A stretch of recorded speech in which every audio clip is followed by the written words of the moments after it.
Olha a capa. Agora posa pra foto, sorri, que o Coringa quer bater uma foto de você.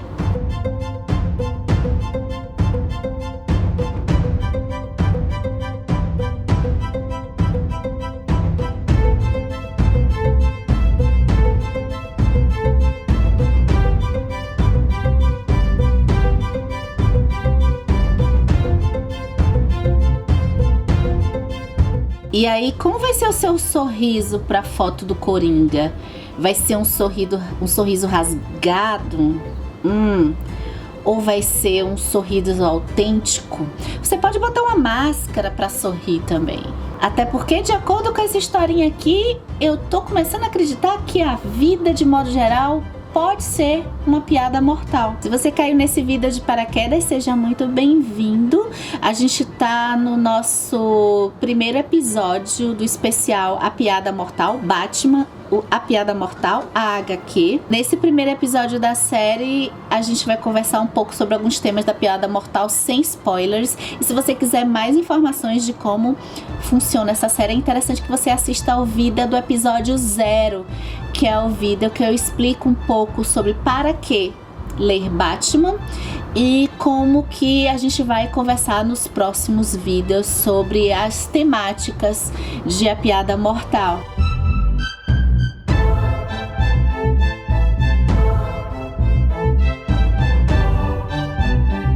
O que faz alguém depois de um trauma? Isolamento, tristeza, aflição? Como se chega à loucura? A história do Coringa, essa é a principal temática de A Piada Mortal, do Alan Moore e do Brian Bolland. A gente começa a HQ com o Batman chegando em um asilo que é chamado Asilo Arkham, um local em que se coloca criminosos que estão com insanidade. E lá ele tem uma mensagem para falar com o Coringa, que é essa mensagem que eu coloquei aí no texto. Ele passa inclusive por um preso, que é um vilão que eu gosto bastante também, eu acho que tem muito pra gente pensar, que é o Harvey Dent, que é o Duas Caras, é aquele que tem uma metade do rosto deformado. E ele vai falar com o Coringa de inicial, assim, ele fala essas frases e o Coringa não responde, não afronta ele como normalmente acontece. Ele fica desconfiado e ele percebe que ali não é o Coringa, é um falso Coringa e que o Coringa fugiu. Bem, o Coringa vai cometer um crime horrível que eu vou deixar vocês que não leram para ter a surpresa. E, na verdade, o Batman vai tentar investigar, vai tentar buscar o Coringa, que tá foragido, e tentar investigar por que ele cometeu esse crime. E o crime tem relação com uma tese que o Coringa quer provar. Ele quer provar algo sobre a maldade humana, e a gente vai acompanhar a trilha dele aí. Só que o Alan Moore e o Brian Bolland vão contar essa história intercalando com episódios do passado do Coringa. O que o Coringa está fazendo tem uma relação, até nas imagens, ele usa uma técnica chamada pontes imagético-temporais para que a gente veja a influência e a relação que o que ele está vivendo no passado tem uma forte conexão com as atitudes que ele está tomando no presente. Bem, no momento que a gente vai acompanhar a trajetória do Coringa e todo o desespero do Batman também, mas a gente vai ver muito o ponto de vista do Coringa, o que o Coringa tá fazendo com esse crime, os caminhos dele para ele provar essa tese que ele quer provar.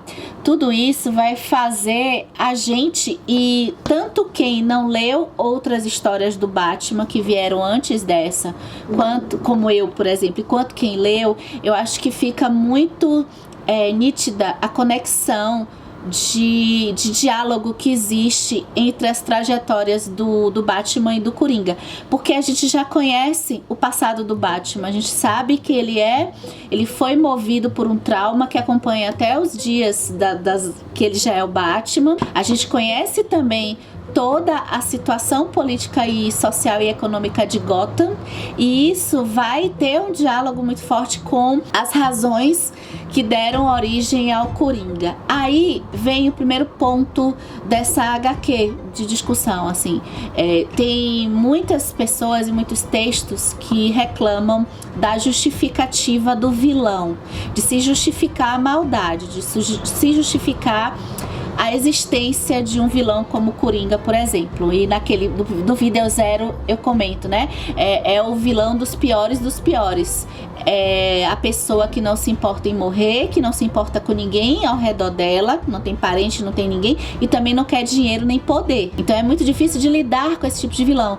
E como é que esse tipo de vilão é criado? Que o objetivo dele é a maldade pela maldade, é a vingança no próprio sistema. No sistema que o sistema aqui como um sistema econômico que o constituiu. When I think about why The Dark Knight works so well, the answer always seems clear. The Joker. Good evening, ladies and gentlemen. There have been psychopathic villains before, other antagonists with elaborate twisting plans, but there's something special about the Joker. But putting the Joker character into a movie clearly does not automatically make it great. So what's special about the Joker in The Dark Knight? Is it just Heath Ledger's excellent performance? Yeah. Or is there something more going on? Esse acaba sendo um ponto bem relevante da HQ, porque na conjuntura histórica que a gente falou no vídeo passado, em que ela foi lançada na década de 80 e que teve toda essa estrutura econômica da Margaret Thatcher e do Reagan, em que a sociedade estava se sentindo, desses países eles estavam se sentindo desamparados. E a gente hoje, né, lá em 2019, o ano que esse vídeo tá publicado, a gente em 2019 sente uma conexão de relação com isso aqui, porque essa história vai tratar do tema do abandono, nesse sentido de abandono político de grupos sociais e pessoas, e que já começa no início da HQ, quando a gente vai pro asilo. O asilo Arkham, ele é um lugar que isola pessoas. O tom, as imagens são bem sombrias, né? Batman já é uma HQ, de modo geral, bem sombria. E a gente já começa a leitura em um tom em que o lugar que ficam essas pessoas, que ninguém consegue entender porque elas são como elas são, é um lugar afastado. Tem que realmente isolar. Então, quando a gente termina de ler a Batman Piada Mortal, a gente tem uma sensação de que as condições que levaram Batman a ser o Batman foram condições semelhantes que levaram Coringa a ser o Coringa. E por isso a cidade, e aqui fazendo uma relação, o Estado, acaba sendo o ponto focal do estabelecimento de tragédia. Então, Batman e Coringa, eles têm uma origem semelhante. Eles têm um diálogo. Mas um é herói e outro é vilão. E acho que essa HQ, ela ainda tá dentro de um propósito bem assim dualista de herói-vilão. A gente vai perceber quando a gente for ler aqui. Só que ultimamente eu faço aqui uma proposta da gente pensar na complexidade da origem do Coringa e também na complexidade da origem do Batman, pensando também ao final, que a gente vai ter ouvido o final de discussão mais aprofundado, mas a gente pensar assim: o Coringa é o vilão e o Batman é o herói? Tô deixando as perguntas aí. Tô deixando. Até porque uma das coisas que eu acho mais fabulosa dessa HQ é que é uma HQ com algumas lacunas no final, com interpretações possíveis e múltiplas, o que eu acho que faz a reflexão crescer ainda mais. Eu acho que o Alan Moore, ele foi muito feliz com a proposta de criar também uma conexão com a cidade de Gotham, o que eu acho que acontece com Stephen King no It, em que no elemento de terror que tem nas duas obras, né, que tem aqui no It também, o elemento de terror, ele vem associado a estrutura da cidade.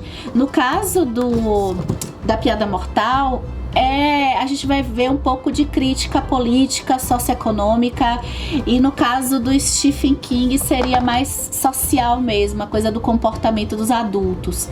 E Stephen King usa o elemento do terror aqui no It, em um terror sobrenatural, que eu particularmente, com alguns amigos em leitura conjunta, a gente conversava muito que o terror realista que acontece aqui, o terror real, era muito pior do que o terror sobrenatural. E então temas como bullying, superproteção, hipocondria, assédio e violência sexual, abandono infantil, tudo isso vai sendo tratado de uma forma simbólica aqui no It, e é o que acontece sob o ponto de vista mais político e social aqui na Piada Mortal. A Piada Mortal traz uma oportunidade da gente pensar sobre o que é realmente a loucura.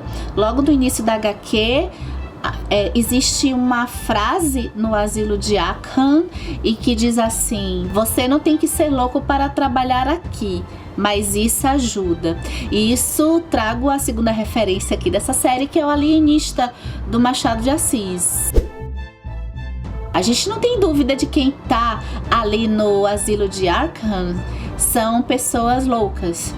Agora, as pessoas que estão fora do asilo de Arkham, elas são lúcidas? Ao final de A Piada Mortal, a gente vai com certeza se pegar pensando sobre os propósitos da tragédia humana. A tragédia faz o vilão, a tragédia faz o herói. Eu me lembro muito de uma história de uns colegas de inglês que eu tinha. Eles eram irmãos e a gente conviveu alguns anos de curso de inglês, e eu lembro da história que eles sofreram um trauma de quase afogamento em umas férias que eles tiveram. E um dos irmãos, que era inclusive o meu colega, ele era surfista. Ele não fazia algumas competições, inclusive. E o irmão dele tinha muito medo de mar. Ele não entrava mais no mar. Eu acho que é isso. Até o próximo vídeo.